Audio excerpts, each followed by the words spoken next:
வணக்கம். கொடையாஞ்சி பாலாற்றில் ஆடிப்பெருக்கு விழா. ஆயிரக்கணக்கான பக்தர்கள் புனித நீராடி தர்ப்பணம் செய்து வழிபட்டனர். திருப்பத்தூர் மாவட்டம் வாணியம்பாடி அருகே உள்ள கொடையாஞ்சி பாலாற்று படுகையில் நடைபெற்ற ஆடிப்பெருக்கு விழாவில் ஆயிரக்கணக்கான பக்தர்கள் புனித நீராடி முன்னோர்களுக்கு தர்ப்பணம் செய்து வழிபட்டனர்.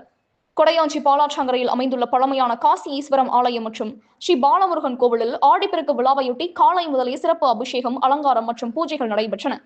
வாணியம்பாடி, அம்பலூர், கொடையாஞ்சி, நாட்டரம்பள்ளி, சிக்கனாங்குப்பம் உள்ளிட்ட பகுதிகளில் மற்றும் சுற்றுவட்டார 50க்கும் மேற்பட்ட கிராமங்களில் இருந்து ஆயிரக்கணக்கான பக்தர்கள் திரளாக பங்கேற்று ஊராட்சித் தலைவர் எம். பாரி, துணைத் தலைவர், ஊராட்சி மன்ற நிர்வாகம் சார்பில் ஏற்பாடு செய்திருந்த குளிப்பதற்கு தண்ணீர் மற்றும் குடிப்பதற்கு வசதிகளை பயன்படுத்தி புனித நீராடிய பக்தர்கள் முன்னோர்களுக்கு தர்ப்பணம் செலுத்தி சாமி தரிசனம் செய்தனர்.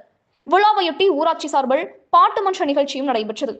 பக்தர்களின் வசதிக்காக தேவையான அடிப்படை ஏற்பாடுகள் செய்யப்பட்டிருந்தன.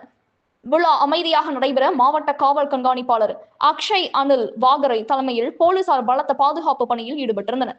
கனவு தமிழகம் செய்திகளுக்காக திருப்பத்தூர் மாவட்ட செய்தியாளர் கலையரசன். செய்திகள் வாசிப்பவர் ஸ்னேகா பொன்வாலி. நன்றி. என் பெயர் மா கார்த்திகேயன். திருப்பத்தூர் மாவட்டம் நாட்டரம்பள்ளி ஒன்றியம் வாணியம்பாடி தாலுக்கா கொடைக்காசி என்ற கொடையாஞ்சி கிராமத்தில் இங்கே காசி விஸ்வநாதர் கோவிலில் இப்போ இருக்கிறோம். இந்த கோவில் ஒரு 500 வருஷத்துக்கு மேலே கட்டப்பட்ட ஒரு பழமை வாய்ந்த சிறப்புமிக்க கோவில். இந்த கோவில் எதுக்காகன்னா, இங்கே இந்த கொடையாஞ்சி பகுதியில் பாலாறு இருக்குது.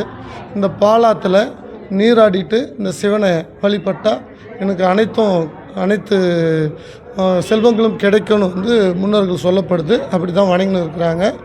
ஏன்னா காசியில் இருக்கிற காசி விஸ்வநாதரை பார்ப்பதும் இந்த விஸ்வநாதரை பார்ப்பதும் ரெண்டும் ஒன்றுன்ற ஒரு விஷயம் இருக்குது.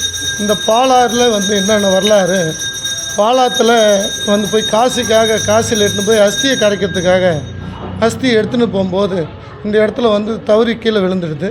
அது விழும்போது அந்த அஸ்தி விழுந்த உடனே அந்த அஸ்தியுடைய மொத்தமே பூ மாதிரி மலர்ந்துடுது, மல்லிப்பூ மாதிரி தண்ணியில் வளர்ந்துடுது.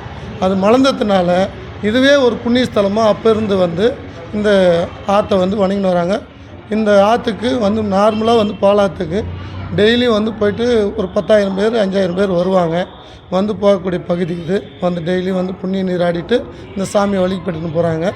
இன்றைக்கி ஆடி 18ஆம் நாள் ஆடி பெருக்கு திருவிழா மிக பிரம்மாண்டமாக ஊராட்சி மன்ற தலைவர், ஊராட்சி மன்ற துணைத் தலைவர் மற்றும் ஊராட்சி மன்ற நிர்வாகம் அனைவரும் மக்களெல்லாம் இணைந்து இந்த நிகழ்ச்சியை சிறப்பாக நடத்துகிறாங்க. இது அரசு விழா தான். ஆனால் அரசு விழா அரசு செய்யாமலே இந்த ஊர் மக்கள், இந்த ஊராட்சி நிர்வாகம் சேர்ந்து சிறப்பாக செய்கிறாங்க.